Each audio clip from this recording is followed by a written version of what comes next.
एक दिन एक खूबसूरत गांव में, जहां पहाड़ों के पीछे बसे एक छोटी सी लड़की माया रहती थी।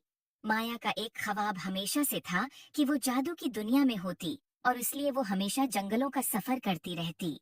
एक दिन जब माया जंगल में गहराइयों में बंद रास्ते पर चल रही थी, उसने एक अजीब व गरीब मंजर देखा। एक दरख्त के नीचे झाड़ियों और पत्तों के नीचे एक छोटा सा खाकी बक्स छिपा हुआ था। उसकी सतह पर एक अजीब रोशनी चमक रही थी और माया को महसूस हो रहा था कि उसके गर्द एक राज है। माया ये देखकर बहुत खुश हो गई और उसने देर न की। वो उस खाकी बक्स को धीरे से साफ करने लगी। जैसे ही माया ने उसे खोला, एक नर्म सोने की रोशनी बाहर आ गई।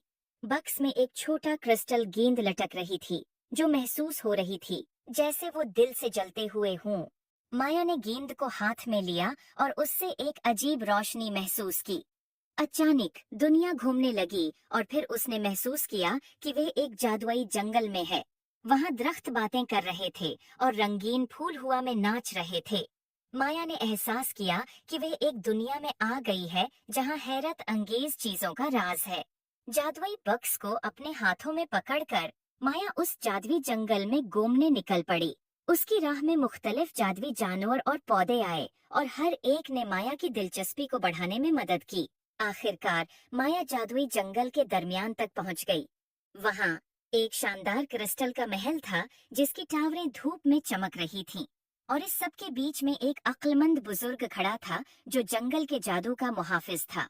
अक्लमंद बुजुर्ग ने मुस्कुराते हुए माया को जादुई डब्बे का हकीकी मकसद बताया।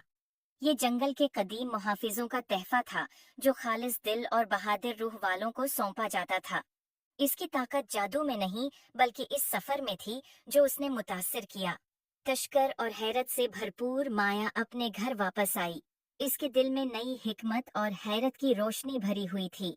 और अगरचा उसने जादुई जंगल को पीछे छोड़ दिया था, लेकिन उसकी जादुई महमात की यादें हमेशा उसके साथ रहेंगी, इसे याद दिलाते हुए कि हकीकी जादू खुद पर यकीन और तखय्युल की ताकत में है।